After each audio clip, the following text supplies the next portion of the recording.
Hi hello ಎಲ್ಲರಿಗೂ ನಮಸ್ಕಾರ.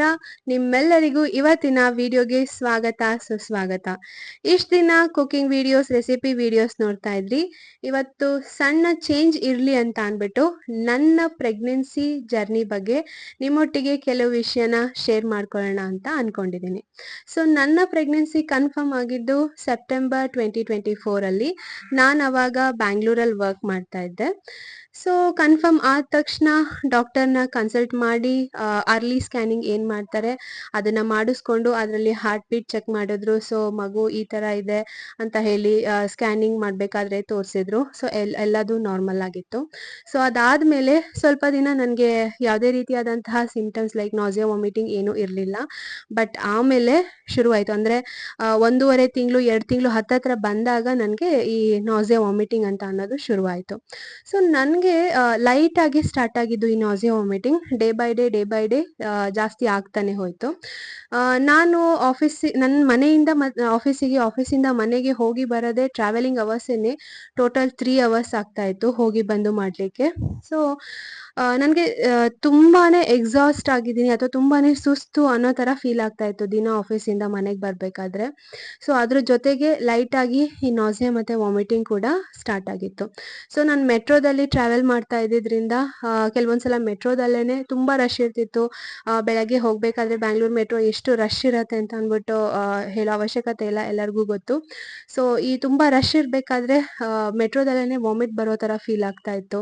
And ಈ ನಾಸಿಯಾ ಇದ್ದಿದ್ರಿಂದ ಯಾರ್ದು ಸ್ಮೆಲ್ ಕೂಡ ಆಗ್ತಾ ಇರಲಿಲ್ಲ. ಅಕ್ಕಪಕ್ಕ ನಿಂತವ್ರ ಸ್ಮೆಲ್ ಬಂತು ಅಂತ ಅಂದ್ರೂ ಅಗೈನ್ ವಾಮಿಟ್ ಬರೋ ಥರ ಆಗ್ತಾ ಇತ್ತು. ಸೊ ಈ ಥರ ಎಲ್ಲ ಆಗ್ತಾ ಇರಬೇಕಾದ್ರೆ ನಾನೇನು ಮಾಡಿದೆ, ನನ್ನ ಆಫೀಸಲ್ಲಿ ಪರ್ಮಿಷನ್ ತಗೊಂಡು ಆಫೀಸಿಗೆ ಹೋಗಿ ವರ್ಕ್ ಮಾಡೋ ಬದಲು ವರ್ಕ್ ಫ್ರಮ್ ಹೋಮ್ ಆಪ್ಷನನ್ನು ಆಪ್ಟ್ ಮಾಡಿಕೊಂಡೆ. ಸೊ ವರ್ಕ್ ಫ್ರಮ್ ಹೋಮ್ ಆಪ್ಷನನ್ನು ತಗೊಂಡು ನಾನು ನನ್ನ ಅಮ್ಮನ ಮನೆಗೆ, ಅಂದರೆ ನನ್ನ ತವ್ರ ಮನೆಗೆ ನಾನು ಬಂದೆ. ಸೊ ಸೆಪ್ಟೆಂಬರಲ್ಲಿ ಕನ್ಫರ್ಮ್ ಆಗಿದ್ದು. ಆ್ಯಂಡ್ ಅಕ್ಟೋಬರ್ ಎಂಡ್, ದೀಪಾವಳಿ 2024 ಈ ಟೈಮಲ್ಲಿ ನಾನು ನನ್ನ ತವ್ರ ಮನೆಗೆ ಬಂದೆ. ಓಕೆ. ಸೊ ನಮ್ಮ ಅಮ್ಮನ ಮನೆಗೆ ಬಂದೆ. ಬೆಂಗಳೂರಲ್ಲಿ ಇದ್ದಾಗ ನನಗೆ ಈ ನಾಸಿಯಾ ವಾಮಿಟಿಂಗ್ ಅಂತ ಅನ್ನೋದು ಅಷ್ಟೊಂದು ಸಿವಿಯರ್ ಆಗಿ ಇರಲಿಲ್ಲ.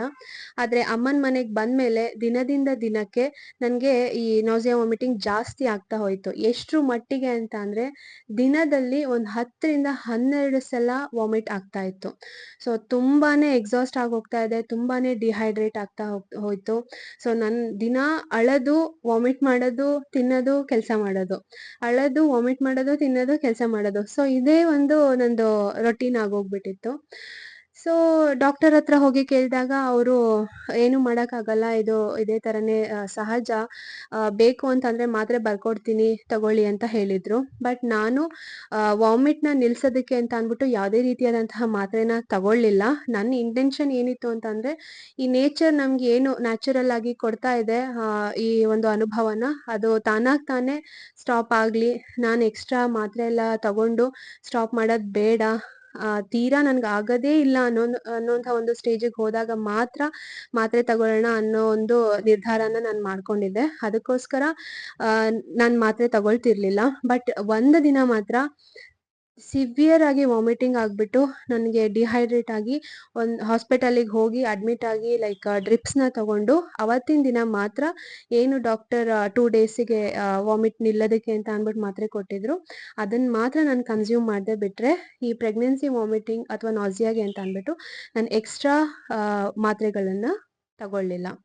ಸೊ ನಾನು ಹೇಗೆ ಈ ಪ್ರೆಗ್ನೆನ್ಸಿ ಅಂದರೆ ಫಸ್ಟ್ ಟ್ರೈಮಿಸ್ಟರ್ ಸಿಂಪ್ಟಮ್ಸ್ನ ನಾನು ಓವರ್ಕಮ್ ಮಾಡಿದೆ ಅಥವಾ ಮ್ಯಾನೇಜ್ ಮಾಡಿದೆ, ಓವರ್ಕಮ್ ಅಂತ ಹೇಳಲ್ಲ, ಮ್ಯಾನೇಜ್ ಹೇಗೆ ಮಾಡಿದೆ ಅಂತ ಅಂದರೆ, ಫಸ್ಟ್ ನಾನು ಬೆಳಗ್ಗೆ ಎದ್ದ ತಕ್ಷಣ ಬ್ರಷ್ ಮಾಡ್ತಾ ಇರಲಿಲ್ಲ. ಸೊ ಇದು ನಿಜ ಕೂಡ. ನನಗೂ ಈ ಬ್ಲಾಗ್ಗಳು ಅಥವಾ ಬೇರೆಯವ್ರು ಹೇಳಿದ್ದನ್ನು ನಾನು ಕೇಳಿದಾಗ ಹೌದಾ, ಬ್ರಷ್ ಮಾಡಬಾರ್ದಾ ಅಂತ ಅನ್ನಿಸ್ತಾ ಇತ್ತು. ಬಟ್ ನಾನು ಪರ್ಸ್ನಲಿ ಎಕ್ಸ್ಪೀರಿಯನ್ಸ್ ಮಾಡಿದಾಗ ಹೌದು, ಬೆಳಗ್ಗೆ ಎದ್ದ ತಕ್ಷಣ ಹೋಗಿ ಫೇಸ್ ವಾಶ್ ಮಾಡಿಕೊಂಡ್ರೆ ಸಾಕು. ನಾನು ಬ್ರಷ್ ಮಾಡ್ತಾ ಇರಲಿಲ್ಲ. ಸ್ನಾನ ಮಾಡೋ ಟೈಮಲ್ಲಿ ನಾನು ಬ್ರಷ್ ಮಾಡ್ಕೊಳ್ತಾ ಇದ್ದೆ. ಬ್ರಷ್ಷಿಗೆ ನಾನು ಪೇಸ್ಟ್ ಹಾಕಿ ಬ್ರಷ್ ಮಾಡೋಕೆ ಹೋಗ್ತಿದ್ದಂಗೆ ವಾಮಿಟ್ ಇಮಿಡಿಯೇಟ್ ಸ್ಟಾರ್ಟ್ ಆಗ್ತಾ ಇತ್ತು. ಅದಕ್ಕೋಸ್ಕರ ನಾನು ಏನು ಮಾಡಿದೆ, ಬ್ರಷ್ ಮಾಡೋದನ್ನು ಸ್ಟಾಪ್ ಮಾಡಿಕೊಂಡೆ. ಸೊ ಅದಾದಮೇಲೆ ಅಡುಗೆ ಮನೆಗೆ ಹೋಗೋದನ್ನ ಸ್ಟಾಪ್ ಮಾಡಿದೆ. ಅಂದರೆ ಬೆಳಗ್ಗೆ ಅಡುಗೆ ಮನೆಗೆ ಹೋಗೋದನ್ನ ನಾನು ಕಂಪ್ಲೀಟ್ಲಿ ಅವಾಯ್ಡ್ ಮಾಡಿದೆ. ಯಾಕಂದರೆ ಬೆಂಗಳೂರಲ್ಲಿದ್ದಾಗ ನಾನು ಅಡುಗೆ ಮಾಡ್ಕೊಳ್ತಾ ಇದ್ದೆ. ಬಟ್ ಊರಿಗೆ ಬಂದಮೇಲೆ ಅಮ್ಮ ಅಡುಗೆ ಮಾಡ್ಕೊಳ್ತಾ ಇದ್ರು. ಅದಕ್ಕೋಸ್ಕರ ನಾನು ಅಡುಗೆ ಮನೆಗೆ ಹೋಗೋದನ್ನೇ ಬಿಟ್ಬಿಟ್ಟೆ. ಏನಾದರೂ ಮಧ್ಯಾಹ್ನ ಅಥವಾ ಸಂಜೆ ಮೇಲೆ ಏನಾದ್ರು ಬೇಕಾಯಿತು ಅಂತ ಅಂದರೆ ಅಂಥ ಟೈಮಲ್ಲಿ ಮಾತ್ರ ಹೋಗ್ತಿದ್ದೆ. ಬಿಟ್ಟರೆ ಸ್ಪೆಷಲಿ ಕುಕ್ ಮಾಡೋವಂಥ ಟೈಮಲ್ಲಿ ಹೋಗ್ತಿರ್ಲಿಲ್ಲ. ಯಾಕಂತಂದರೆ ಒಂದು ಸಣ್ಣ ಸ್ಮೆಲ್ ಕೂಡ ಆಗ್ತಾ ಇರಲಿಲ್ಲ. ಇಮಿಡಿಯೇಟ್ ಪ್ರೊವೋಕ್ ಆಗ್ತಾ ಇತ್ತು ವಾಮಿಟ್ ಮಾಡಲಿಕ್ಕೆ ಅಂತ. ಈವನ್ ಕುಕ್ಕರ್ ವಿಶಿಲ್ ಕೂಗಿದ ಸ್ಮೆಲ್ಲು ಅಥವಾ ಅನ್ನನ ತೆಗೆದು ತಟ್ಟೆಗೆ ಹಾಕಬೇಕಾದ್ರೆ ಆ ಹೊಗೆ ಬರುತ್ತೆ ಅಲ್ಲ, ಸೊ ಅದ್ರ ಸ್ಮೆಲ್ಲು ಅದು ಯಾವುದು ಕೂಡ ಆಗ್ತಾ ಇರಲಿಲ್ಲ. ಅದಕ್ಕೋಸ್ಕರ ನಾನು ಅಡುಗೆ ಮನೆಗೆ ಹೋಗೋದನ್ನೇ ಬಿಟ್ಬಿಟ್ಟೆ. ಸೊ ಅದಾದಮೇಲೆ ಮೂರನೇದು ಏನು ಟ್ರೈ ಮಾಡಿದೆ ಅಂತ ಅಂದರೆ, ಇದು ನನಗೆ ತುಂಬ ಚೆನ್ನಾಗಿ ವರ್ಕೌಟ್ ಆಯಿತು.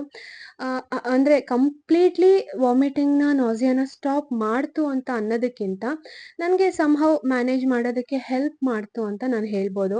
ಏನಂತ ಅಂದರೆ, ನಾನೊಂದು ಕಷಾಯ ಮಾಡ್ಕೊಳ್ತಾ ಇದ್ದೆ. ಈ ಕಷಾಯ ಮಾಡ್ಕೊಳ್ಳೋಕ್ಕೆ ಅಂತ ಜೀರಿಗೆ, ಕೊತ್ತಂಬರಿ ಕಾಳು ಮತ್ತು ಮೆಂತೆ ಇದನ್ನ ಪುಡಿನಾದರೂ ಮಾಡ್ಕೊಂಡು ನಾವು ಬಳಸ್ಬೋದು.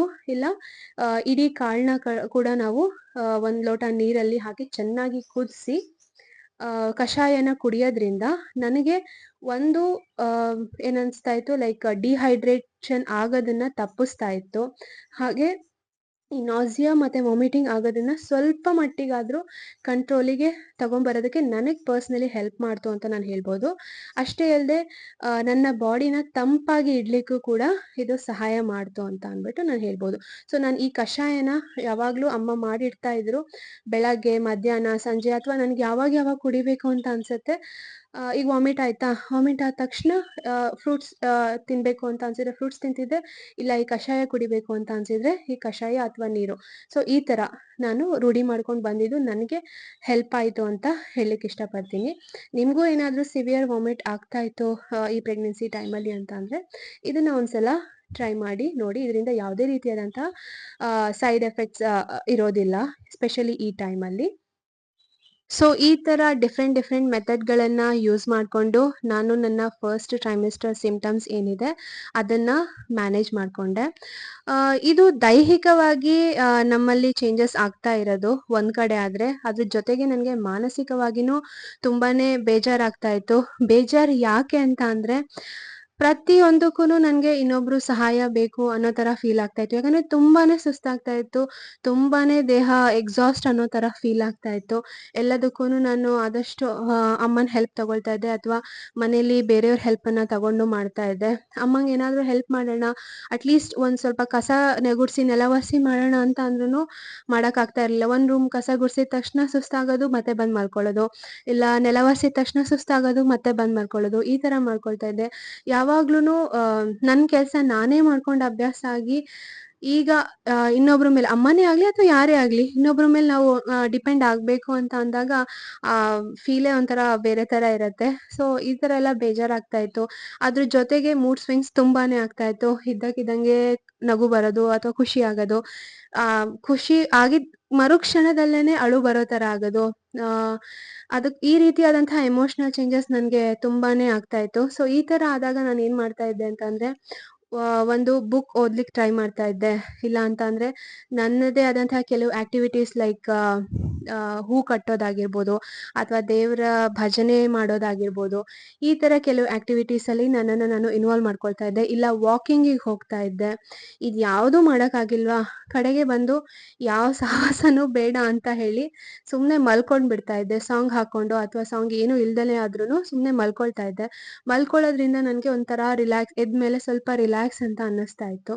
ಸೊ ಈ ಥರ ನಾನು ನನ್ನ ಫಿಸಿಕಲ್ ಅಥವಾ ಮೆಂಟಲಿ ಏನು ಫಸ್ಟ್ ಟ್ರೈಮಿಸ್ಟರಲ್ಲಿ ಚೇಂಜಸ್ ಆಗತ್ತೆ ಇದನ್ನೆಲ್ಲ ನಾನು ಮ್ಯಾನೇಜ್ ಮಾಡ್ಕೊಂಡು ಬಂದೆ. ಸೊ 4th ಮಂತ್ ಮುಗೀತು, ನೆಕ್ಸ್ಟ್ 5th ಮಂತ್ ಸ್ಟಾರ್ಟ್ ಆಯಿತು. ಆ್ಯಕ್ಚುಲಿ 4th ಮಂತಿಂದನೇ ಸೆಕೆಂಡ್ ಟ್ರೈಮಿಸ್ಟರ್ ಸ್ಟಾರ್ಟ್ ಆಗುತ್ತೆ.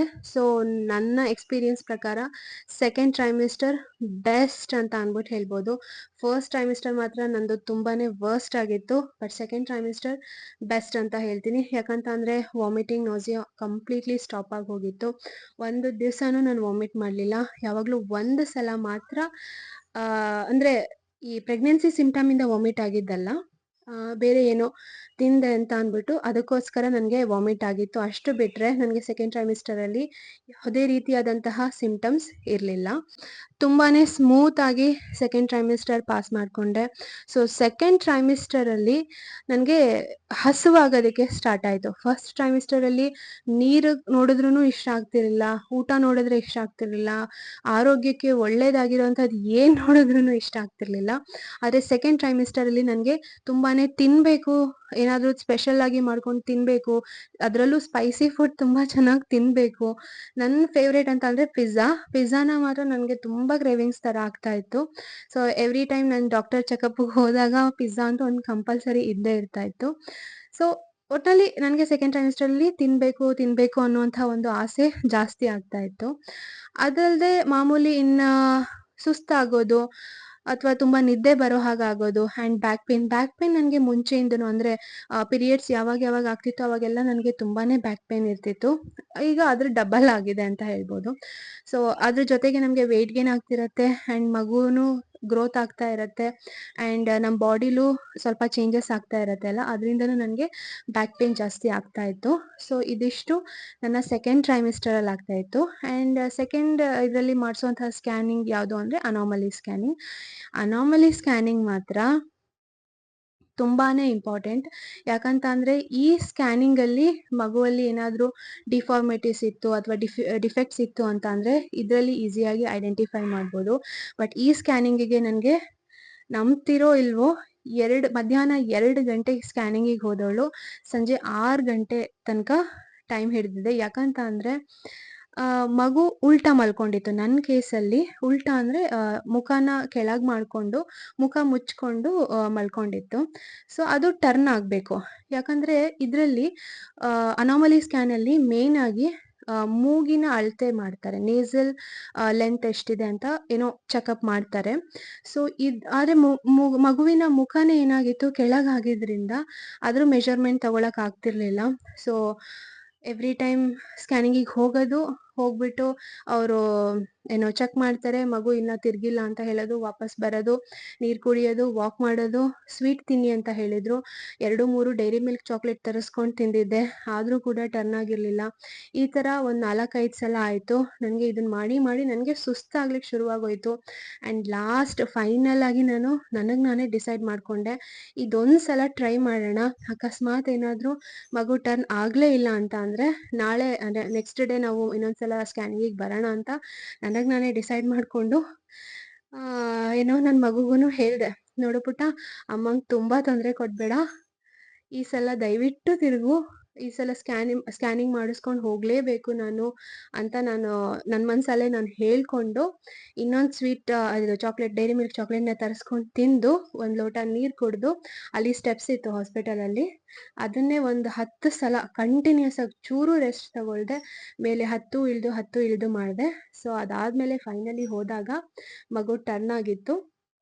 ಸೊ ಅನಾಮಲಿ ಸ್ಕ್ಯಾನ್ ಮಾಡೋದಕ್ಕೆ ಏನೇನು ರಿಕ್ವೈರ್ಮೆಂಟ್ ಇತ್ತು ಅದನ್ನೆಲ್ಲ ಅವರು ಸ್ಕ್ಯಾನಿಂಗ್ ಪ್ರೊಸೀಜರ್ನ ಮಾಡಿ ಮುಗಿಸಿದ್ರು. ಸೊ ಫೈನಲಿ ಎಲ್ಲದೂ ನಾರ್ಮಲ್ ಆಗಿದೆ. ನನಗೆ ಬೇಬಿ ಮೂಮೆಂಟ್ ಹೇಗೆ ಗೊತ್ತಾಗಕ್ಕೆ ಶುರು ಆಯಿತು ಅಂತ ಅಂದರೆ, ನನ್ನ 4ನೇ ತಿಂಗಳು ಮುಗಿಬೇಕಾದ್ರೆ ಅಂದರೆ ಅರೌಂಡ್ 18 ವೀಕ್ಸ್ ಟು 20 ವೀಕ್ಸ್ ಈ ಟೈಮಲ್ಲಿ ಏನಾಗ್ತಾ ಇತ್ತು ಅಂತಂದರೆ, ನನಗೆ ಹೊಟ್ಟೆಲಿ ಬ್ಲೋಟಿಂಗ್ ಥರ ಫೀಲ್ ಆಗ್ತಾ ಇತ್ತು. ಅಥವಾ ಈ ಏನೋ ಅಕ್ವೇರಿಯಮಲ್ಲಿ ಫಿಶ್ಗಳನ್ನು ಬಿಟ್ಟಾಗ ಅದು ಮೂವ್ ಮಾಡಿದ್ರೆ ಅಥವಾ ಬಟರ್ಫ್ಲೈ ಇನ್ ಸ್ಟಮಕ್ ಅಂತ ಹೇಳ್ತಾರಲ್ಲ, ಸೊ ಆ ಥರ ನನಗೆ ಫೀಲ್ ಆಗ್ತಾ ಇತ್ತು. ನಾನು ಮೊದಲು ಏನು ಅನ್ಕೊಂಡೆ ಅಂದರೆ, ಮೇ ಬಿ ಏನಾದರೂ ಗ್ಯಾಸ್ ಐಟಮ್ ತಿಂದಿರ್ಬೋದು, ಅದರಿಂದ ಬ್ಲೋಟಿಂಗ್ ಆಗಿರ್ಬೋದು ಅಂತ ಅನ್ಕೊಳ್ತಾ ಇದ್ದೆ. ಬಟ್ ಅದು 1 or 2 ಡೇಸ್ ಇದ್ದರೆ ಓಕೆ, ಬಟ್ ದಿನ ಅದೇ ಥರ ಫೀಲ್ ಆಗ್ತಾ ಇದ್ದಾಗ ನನಗೆ ಅವಾಗ ಅರ್ಥ ಆಯಿತು, ಓಕೆ ಇದು ಬ್ಲೋಟಿಂಗ್ ಅಲ್ಲ, ಮಗುವಿನ ಮೂಮೆಂಟ್ ನಾನು ಲೈಟಾಗಿ ಫೀಲ್ ಮಾಡ್ತಾ ಇದ್ದೀನಿ ಅಂತ. ಸೊ 5th ಮಂತ್ ಎಂಡ್ ಅನ್ನೋಷ್ಟೊತ್ತಿಗೆ ನನಗೆ ಕಂಪ್ಲೀಟ್ ಮೂಮೆಂಟ್ ಆಗೋದು ಗೊತ್ತಾಗ್ತಾ ಇತ್ತು. ಸೊ ಈ ಒಂದು ಎಕ್ಸ್ಪೀರಿಯನ್ಸ್ನ ಅನುಭವಿಸ್ದವ್ರೇ ಹೇಳ್ಬೋದು, ಅಷ್ಟು ಚೆನ್ನಾಗಿರತ್ತೆ. ಬೇಬಿ ಫಸ್ಟ್ ಟೈಮ್ ಮೂಮೆಂಟ್ ಮಾಡೋದನ್ನು ಫೀಲ್ ಮಾಡೋದು ತುಂಬಾ ಚೆನ್ನಾಗಿರತ್ತೆ. ಸೊ ಬೇಬಿ ಮೂಮೆಂಟ್ ಗೊತ್ತಾದ್ಮೇಲೆ ನೆಕ್ಸ್ಟು ಸ್ಕ್ಯಾನಿಂಗ್ ಎವ್ರಿ ಸ್ಕ್ಯಾನಿಂಗಲ್ಲೂ ನನಗೆ ಮಗು ಹೇಗಿದೆ ಅಥವಾ ಎಷ್ಟು ಗ್ರೋತ್ ಆಗಿದೆ ಅನ್ನೋದನ್ನ ತೋರಿಸ್ತಾ ಇದ್ರು. ಬಟ್ ನನ್ಗೆ ಒಂದು ಬೇಜಾರಾಗಿದ್ದೇನು ಅಂತ ಅಂದ್ರೆ, ಕೆಲವು ಹಾಸ್ಪಿಟಲ್ಗಳಲ್ಲಿ ಹಸ್ಬೆಂಡ್ನ ನೋಡ್ಲಿಕ್ಕೆ ಅಲೋ ಮಾಡ್ತಾರೆ ಸ್ಕ್ಯಾನಿಂಗ್ ರೂಮ್ಗೆ, ಕೆಲವು ಹಾಸ್ಪಿಟಲ್ಗಳಲ್ಲಿ ಅಲೋ ಮಾಡಲ್ಲ. ಬಟ್ ನಾನು ಹೋಗುವಂತಹ ಡಯಾಗ್ನೋಸ್ಟಿಕ್ ಸೆಂಟರ್ ಅಥವಾ ಹಾಸ್ಪಿಟಲಲ್ಲಿ ಹಸ್ಬೆಂಡ್ಗೆ ಅಲೋ ಇರಲಿಲ್ಲ. ಅದು ನನಗೆ ತುಂಬ ಬೇಜಾರು ಆಗ್ತಾ ಇತ್ತು. ಯಾಕಂತ ಅಂದರೆ ಲೈಫಲ್ಲಿ 1 ಆರ್ 2 ಟೈಮ್ ಎಕ್ಸ್ಪೀರಿಯನ್ಸ್ ಇದು. ಸೊ ಅಟ್ಲೀಸ್ಟ್ ಹಸ್ಬೆಂಡ್ಗೆ ರಿಲೇಟಿವ್ಗೆ ಬಿಟ್ಟಿಲ್ಲ ಅಂದ್ರೂ ಅಟ್ಲೀಸ್ಟ್ ಹಸ್ಬೆಂಡ್ಗಾದ್ರೂ ಅಲೋ ಮಾಡಿದಿದ್ರೆ ಚೆನ್ನಾಗಿರ್ತಿತ್ತು ಅಂತ ನನ್ಗನ್ನಿಸ್ತು. ಬಟ್ ನಾವಲ್ಲಿ ಫೈಟ್ ಮಾಡಿಕೊಂಡು ವಾದ ಮಾಡ್ಕೊಂಡು ಕುತ್ಕೊಳ್ಳೋಕ್ಕಾಗಲ್ಲ. ಎಂಡ್ ಆಫ್ ದಿ ಡೇ ನಮಗೆ ರಿಪೋರ್ಟ್ ಎಲ್ಲದೂ ನಾರ್ಮಲ್ ಇದೆ, ಮಗು ಚೆನ್ನಾಗಿದೆ, ಆರಾಮಾಗಿದೆ ಅಂತ ಅನ್ನೋದೇ ಮುಖ್ಯವಾಗಿ ಬೇಕಾಗಿರುತ್ತೆ. ಸೊ ಅದನ್ನು ಕೇಳಿದಾಗ ಓಕೆ ಸಮಾಧಾನ ಅಂತ ಅನ್ನೋ ಫೀಲ್ ಆಗ್ತಾ ಇತ್ತು. ಆ್ಯಂಡ್ ನಾನು ಮಗುನ ಏನು ಅರ್ಲಿ ಸ್ಕ್ಯಾನಿಂಗಲ್ಲಿ ಜಸ್ಟ್ ಒಂದು ಏನು ಸಾಸಿವೆ ಕಾಳು ಬೀಜದ ಥರ ಇರುತ್ತೆ. ಆ್ಯಂಡ್ ಎಂಟಿಯಲ್ಲೂ ಅಷ್ಟೇ ಸಣ್ಣದಾಗಿ ಮನುಷ್ಯನ ರೂಪ ಬಂದಿರುತ್ತೆ. ಬಟ್ ಅನಾಮಲಿ ಸ್ಕ್ಯಾನ್ ಅಂದಾಗ ಕಂಪ್ಲೀಟ್ ಮನುಷ್ಯನ ರೂಪ ಬಂದಿರುತ್ತೆ. ಅದನ್ನೆಲ್ಲ ನೋಡಿದಾಗ ಆ್ಯಂಡ್ ಮೂಮೆಂಟ್ ಕೂಡ ಏನು ಬೇಬಿ ಕಿಕ್ಕಿಂಗ್ ಆಗಿರ್ಬೋದು ಅಥವಾ ಮೂಮೆಂಟ್ ಆಗಿರೋದು ಅದು ಸ್ಟಾರ್ಟ್ ಆಗಿರುತ್ತೆ. ಎಲ್ಲದನ್ನು ನೋಡಿ ಫೀಲ್ ಮಾಡಿದಾಗ ಒಂದು ವಂಡರ್ಫುಲ್ ಎಕ್ಸ್ಪೀರಿಯನ್ಸ್ ಅಂತಾನೆ ಹೇಳ್ಬೋದು. ಸೊ ಹೀಗೆ 6th ಮಂತ್ ಮುಗೀತು. ಅಂದರೆ ಸೆಕೆಂಡ್ ಟ್ರೈಮಿಸ್ಟರ್ ಮುಗಿದು ನನ್ನ 7th ಮಂತಿಗೆ ಎಂಟ್ರಿ ಆದೆ. ಅಂದರೆ ಥರ್ಡ್ ಟ್ರೈಮಿಸ್ಟರ್ಗೆ ನಾನು ಎಂಟ್ರಿ ಕೊಟ್ಟೆ. ಸೊ ಕಂಪ್ಯಾರಿಟಿವ್ಲಿ ನನ್ನ ಈಗ ನಾನು 8th ಮಂತ್ ರನ್ನಿಂಗಲ್ಲಿದ್ದೀನಿ. ಸೊ ನನ್ನ ಥರ್ಡ್ ಟ್ರೈಮಿಸ್ಟರ್ ಜರ್ನಿನೂ ಕೂಡ ತುಂಬಾ ಸ್ಮೂತ್ ಆಗಿದೆ. ಬ್ಯಾಕ್ ಪೇಯ್ನ ಜೊತೆಗೆ ಎಕ್ಸ್ಟ್ರಾ ಇನ್ನು ಏನು ಪೇಯ್ನ್ಗಳು ಆ್ಯಡ್ ಆಗಿದೆ ಅಂತ ಅಂದರೆ, ಒಂದು ಪೆಲ್ವಿಕ್ ರೀಜನಲ್ಲಿ ಸ್ವಲ್ಪ ಪೇಯ್ನ್ ಅನಿಸುತ್ತೆ. ಯಾವಾಗಾದರೂ ಒಂದೊಂದು ಹೊಟ್ಟೆ ನೋವು ಸ್ವಲ್ಪ ಬಂದಂಗೆ ಆಗುತ್ತೆ. ಅದು ಬಿಟ್ಟರೆ ಈಗ ಬೇಬಿ ಗ್ರೋತ್ ದಿನದಿಂದ ದಿನಕ್ಕೆ ಜಾಸ್ತಿ ಆಗ್ತಿರೋದ್ರಿಂದ ಹೊಟ್ಟೆ ಸ್ವಲ್ಪ ಭಾರ ಅನಿಸುತ್ತೆ. ರೈಟ್ ಮತ್ತು ಲೆಫ್ಟ್ ಸೈಡ್ ಮಲ್ಕೊಂಡಾಗ ತಿರ್ಗೋದು ಸ್ವಲ್ಪ ಕಷ್ಟನೇ ಅನಿಸುತ್ತೆ. ಅದಾದಮೇಲೆ ಕಾಲು ಸ್ವಲ್ಪ ಹಿಡ್ಕೊಳತ್ತೆ. ಮಲ್ಕೊಂಡಿದ್ದಾಗ ಇದ್ದಕ್ಕಿದ್ದಂಗೆ ಕಾಲು ಹಿಡ್ಕೊಂಡಂಗೆ ಫೀಲ್ ಆಗುತ್ತೆ. ಸೊ ಇದೆಲ್ಲ ಡಾಕ್ಟರ್ ಹತ್ರ ಕೇಳಿದ್ರೆ ಅವ್ರು ಸಹಜ, ಏನೂ ಮಾಡೋಕ್ಕಾಗಲ್ಲ ಈ ಟೈಮಲ್ಲಿ ಅಂತ ಹೇಳ್ತಾರೆ. ಸೊ ಅದಕ್ಕೆ ನಾನು ಆದಷ್ಟು ನನ್ನ ಕೈಲಿ ಎಷ್ಟಾಗುತ್ತೋ ಅಷ್ಟು ವಾಕ್ ಮಾಡ್ತಿದ್ದೀನಿ. ಆ್ಯಂಡ್ ಡಾಕ್ಟರ್ ಸಜೆಸ್ಟ್ ಮಾಡಿರೋ ಕೆಲವು ಎಕ್ಸಸೈಸ್ಗಳನ್ನು ಮನೆಯಲ್ಲಿ ಮಾಡ್ಕೊಳ್ತಾ ಇದ್ದೀನಿ. ಸೊ ಇಲ್ಲಿ ತನಕ ನಂದು ಏನು 8th ಮಂತ್ ತನಕ ಸ್ಮೂತಾಗೇ ನನ್ನ ಪ್ರೆಗ್ನೆನ್ಸಿ ಜರ್ನಿ ನಡ್ಕೊಂಡು ಬಂದಿದೆ. ಆ್ಯಂಡ್ ಕ್ರೇವಿಂಗ್ಸ್ ವಿಷಯಕ್ಕೆ ಬಂದರೆ, ನನಗೆ ಇಂಥದ್ದೇ ಪರ್ಟಿಕ್ಯುಲರ್ ಅಂತ ಹೇಳಲ್ಲ, ಬಟ್ ಪಿಜ್ಜಾ ತುಂಬಾ ಇಷ್ಟ ಆಗುತ್ತೆ. ಯಾವಾಗಲೂ ಪಿಜ್ಜಾ ತಿನ್ನಬೇಕು ಅಂತ ಅನ್ನಿಸ್ತಾ ಇರುತ್ತೆ. ಆ್ಯಂಡ್ ಸ್ಪೈಸಿ ಐಟಮ್ಸ್ ತಿನ್ನಬೇಕು ಅಂತ ಅನಿಸುತ್ತೆ. ಹಣ್ಣುಗಳು ಯಾವ್ದು ಕೊಟ್ರು ನಾನು ಯಾವುದನ್ನು ಇದು ತಿನ್ನೋದು ಬೇಡ ಅದು ತಿನ್ನೋದು ಬೇಡ ಅಂತ ರಿಸ್ಟ್ರಿಕ್ಟ್ ಮಾಡ್ಕೊಂಡಿಲ್ಲ. ಏನೇ ತಿಂದ್ರೂ ಲಿಮಿಟಾಗಿ ಎಷ್ಟು ಬೇಕೋ ಅಷ್ಟನ್ನು ಮಾತ್ರ ತಿಂತಾ ಇದ್ದೀನಿ. ಸ್ಪೈಸಿ ಫುಡ್ ತಿನ್ನಬೇಕು ಅಂತ ಅನಿಸುತ್ತೆ. ಅದ್ರ ಜೊತೆಗೆ ಸ್ವೀಟ್ ಮತ್ತು ಹುಳಿ ಎರಡನ್ನೂ ತಿನ್ನಬೇಕು ಅನಿಸುತ್ತೆ. ಸ್ವೀಟ್ ಮಾತ್ರ ತಿನ್ನಬೇಕು ಅಥವಾ ಹುಳಿ ಮಾತ್ರ ತಿನ್ನಬೇಕು ಅಂತಲ್ಲ, ಸ್ವೀಟ್ ಹುಳಿ ಎರಡನ್ನೂ ಸಹ ತಿನ್ನಬೇಕು ಅಂತ ಆಸೆ ಆಗುತ್ತೆ. ಸೊ ಅದಕ್ಕೆ ಏನು ಕೆಲವೊಂದು ಸಲ ಸ್ವೀಟ್ ತಿಂತಿರ್ತೀನಿ. ಎಲ್ಲಿ ಡಯಾಬಿಟಿಸ್ ಬರುತ್ತೋ ಅನ್ನೋ ಒಂದು ಭಯದಿಂದ ಆದಷ್ಟು ಕಡಿಮೆ ಮಾಡ್ತೀನಿ. ಬಟ್ ಕೆಲವೊಂದು ಸಲ ತುಂಬಾ ತಿನ್ನಬೇಕು ಅನಿಸುತ್ತೆ, ಆವಾಗ ತಿಂದಿರ್ತೀನಿ. ಆ್ಯಂಡ್ ಹುಳಿಗೋಸ್ಕರ ಹುಣಸೆಕಾಯಿ ಇಲ್ಲಾಂತಂದರೆ ಮಾವಿನಕಾಯಿ ಈ ಥರ ಅಥವಾ ತೊಕ್ಕುಗಳು ಇದನ್ನು ಮಾಡಿಸ್ಕೊಂಡು ಅನ್ನಕ್ಕೆ ಹಾಕ್ಕೊಂಡು ಊಟ ಮಾಡ್ತಾ ಇರ್ತೀನಿ. ಅದಲ್ಲದೆ ಇನ್ನೊಂದು ನಾನು ಏನು ಚೇಂಜಸ್ ಅಬ್ಸರ್ವ್ ಮಾಡಿದ್ದೀನಿ ಅಂತ ಅಂದರೆ, ಈಗ 8th ಮಂತ್ ರನ್ನಿಂಗ್ ಅಲ್ಲಿದ್ರೂ ಕೂಡ ನನಗೆ ಸ್ಟ್ರೆಚ್ ಮಾರ್ಕ್ ಇನ್ನೂ ಶುರುವಾಗಿಲ್ಲ. ಆ್ಯಂಡ್ ಎದೆ ಉರಿ ಆಗುತ್ತೆ, ಕೆಲವ್ರಿಗೆ ಹಾರ್ಟ್ ಬರ್ನ್ ಆಗುತ್ತಲ್ಲ, ಇದು ಕೂಡ ಬಂದಿಲ್ಲ ನನಗೆ, ಥ್ಯಾಂಕ್ ಗಾಡ್ ಅದಕ್ಕೆ. ಇನ್ನೊಂದೇನಂತ ಅಂದರೆ, ನನಗೆ ಇಲ್ಲಿ ಕತ್ತಿನ ಭಾಗದಲ್ಲಿ ಸ್ವಲ್ಪ ಡಾರ್ಕ್ ಆಗಲಿಕ್ಕೆ ಶುರುವಾಗಿದೆ. ಅಂದರೆ ನಾನು ಅಬ್ಸರ್ವ್ ಮಾಡಿದ್ದು, ನಾನು 3rd ಮಂತ್ ಆರ್ 4th ಮಂತಿಂದ ನೋಡ್ತಾ ಇದ್ದೀನಿ.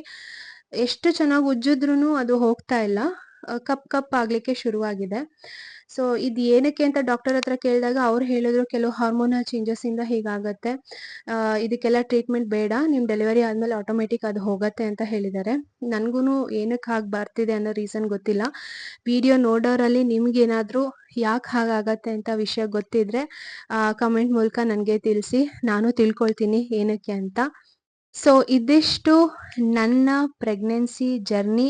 1st ಮಂತಿಂದ 8ನೇ ತಿಂಗಳ ತನಕ ಏನೇನು ಅನುಭವ ಆಗಿತ್ತು, ನನ್ನ ಎಕ್ಸ್ಪೀರಿಯನ್ಸ್ ಹೇಗಿತ್ತು ಅಂತ ನಾನು ನಿಮ್ಮೊಟ್ಟಿಗೆ ಶೇರ್ ಮಾಡ್ಕೊಂಡಿದ್ದೀನಿ. ಐ ಹೋಪ್ ನಿಮ್ಮೆಲ್ರಿಗೂ ಅದು ಇಷ್ಟ ಆಗಿದೆ ಅಂತ ಅಂದ್ಕೊಳ್ತೀನಿ. ಇಷ್ಟು ದಿನ ಹೇಗೆ ತುಂಬ ಸೇಫಾಗಿ ಸ್ಮೂತಾಗಿ ನನ್ನ ಪ್ರೆಗ್ನೆನ್ಸಿ ಜರ್ನಿ ನಡ್ಕೊಂಡು ಬಂತು, ಇನ್ನು 1.5 ಮಂತ್ ಇದೆ. ಅದು ಕೂಡ ತುಂಬಾ ಚೆನ್ನಾಗಿ ಸ್ಮೂತ್ ಆಗಿ ನಡ್ಕೊಂಡು ಹೋಗ್ಲಿ ಅಂತ ಆ ದೇವ್ರ ಹತ್ರ ಕೇಳ್ಕೊಳ್ತೀನಿ. ಇಷ್ಟೊತ್ತು ನನ್ನೊಟ್ಟಿಗೆ ಕೂತ್ಕೊಂಡು ನನ್ನ ಪ್ರೆಗ್ನೆನ್ಸಿ ಜರ್ನಿಯ ಕಥೆಯನ್ನ ಕೇಳಿದ ನಿಮ್ಮೆಲ್ರಿಗೂ ಧನ್ಯವಾದಗಳು. ಶುಭ ದಿನ.